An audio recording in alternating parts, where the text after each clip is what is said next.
Stock x ray इसमें हम बात करेंगे आज सुजलॉन के ऊपर। सुजलॉन में कल नतीजे आए थे। नतीजों में देखिए कुछ चीज़ें थी जो अच्छी थी, कुछ ख़राब थी, लेकिन काउंटर ने नेगेटिव क्यों रिएक्ट किया उसका रीज़न भी बताते हैं।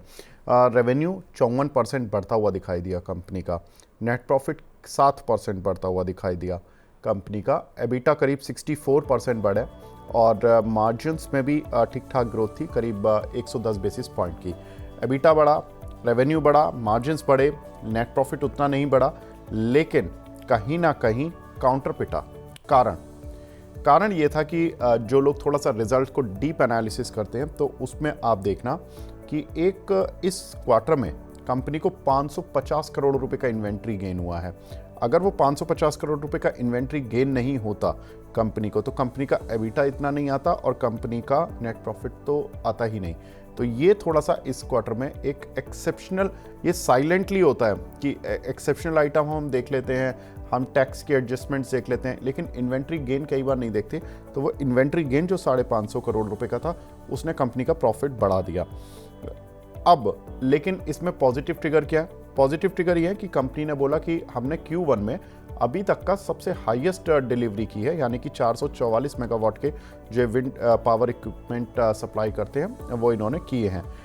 Q1 में ये कंपनी कह रही है कि हमें 1000 मेगावाट के ऑर्डर भी मिले हैं और अब हमारी ऑर्डर बुक करीब 5700 मेगावाट की हो गई है।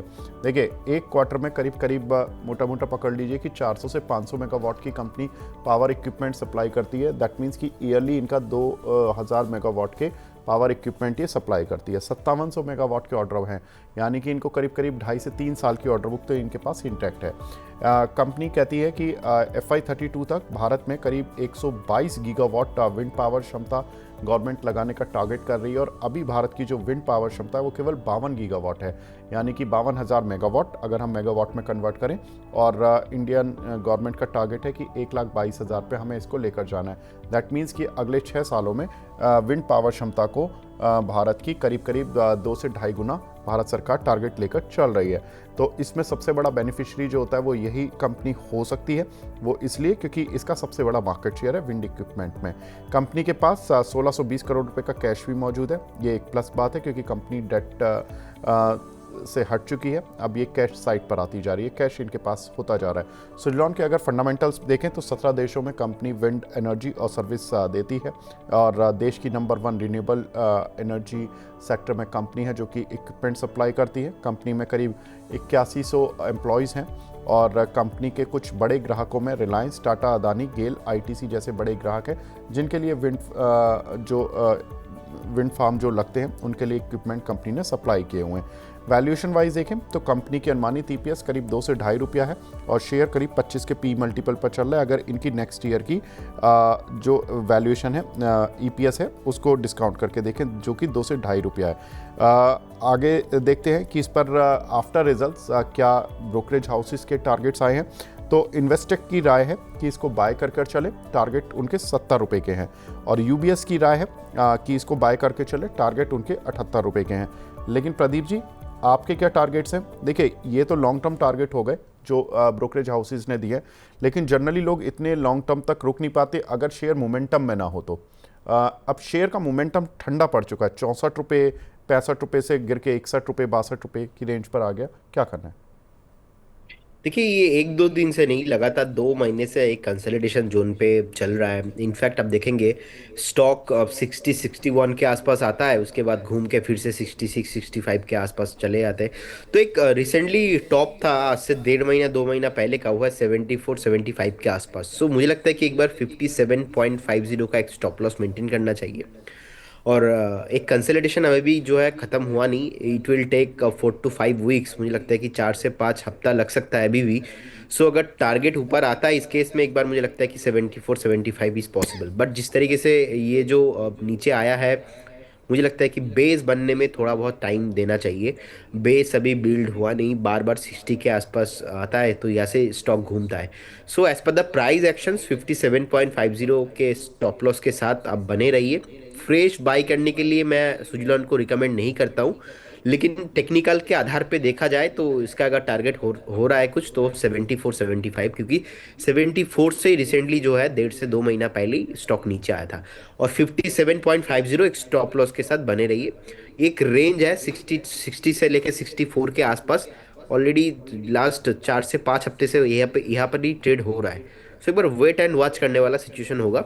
मुझे लगता है कि अगर नेक्स्ट 2 से 4 5 क्वार्टर और ईयर टू ईयर बेसिस पे रिजल्ट कुछ अच्छा आ जाए तो सुजलॉन चलने का पॉसिबिलिटीज भी है। तो इसीलिए 57.50 का स्टॉप लॉस भी रखिए। तो 57.5 का एक स्टॉप लॉस लेकर अभी पोजीशन को होल्ड किया जा सकता है। देखिए, जो इन्वेस्टेक की जो एडवाइस है, वो ये कह रहे हैं कि भाई इनकी एग्जीक्यूशन जो है वो काफ़ी स्ट्रांग है और ऑर्डर बुक इनकी जो है वो ऑल टाइम हाई पर है। तो ये एक बहुत इंपॉर्टेंट ट्रिगर है कि कंपनी के पास ऑर्डर तो भरपूर हैं, तो लॉन्ग टर्म तो कोई प्रॉब्लम एज सच दिख नहीं रही है। और इन्वेस्टर कह रहे हैं कि अगले 2 साल में यानी कि FY26 और 27 में कम इनको लगता है कि कम से कम 49% कंपनी के रेवेन्यू में और 26% कंपनी के मुनाफे में सालाना ग्रोथ होगी। यूबीएस कह रहे हैं कि देखिए, ये क्वार्टर ऑपरेशनली स्ट्रॉन्ग था, सिक्लिकली बेटर था, कुछ एक वन ऑफ्स हटा दें तो भी ठीक था। वेल पोजीशन है अपनी FY26 की गाइडेंस को पूरा करने के लिए कंपनी, और backed by stronger positioning and a supportive growth cycle reflected in order flow, execution and EBITDA delivery। तो उनको लग रहा है कि ऑर्डर इनफ्लो और एग्जीक्यूशन और ग्रोथ साइकिल सब कुछ ठीक दिख रहा है उनको। और rising protectionism sector consolidation as a resilient wind energy profile continue to benefit Suzlon across its key segments. That means कि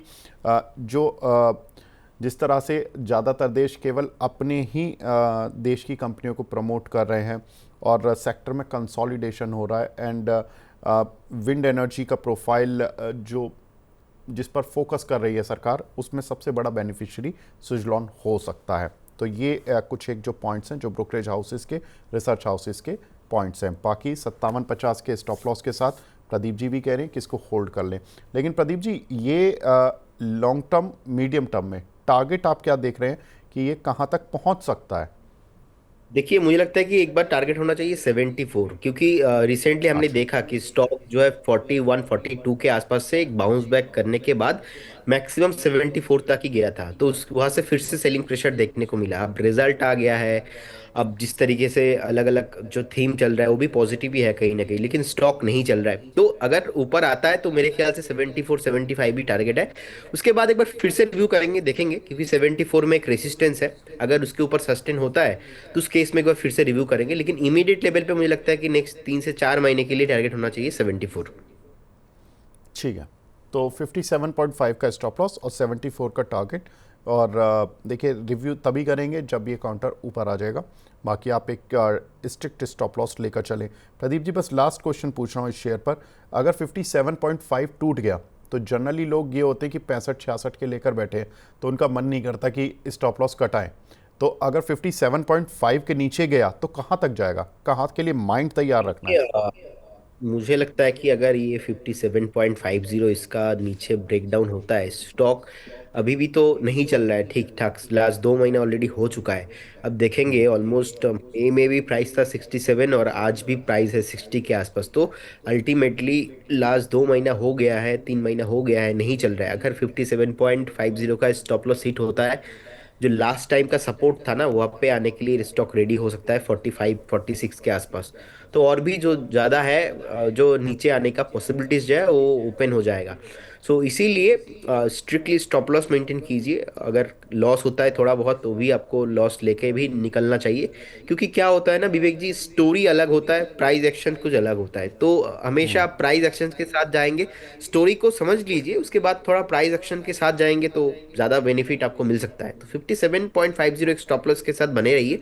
अगर बाई चांस ब्रेक होता है तो मुझे लगता है कि नेक्स्ट स्टॉक 48 50 तक आने का पोटेंशियल इसमें होगा।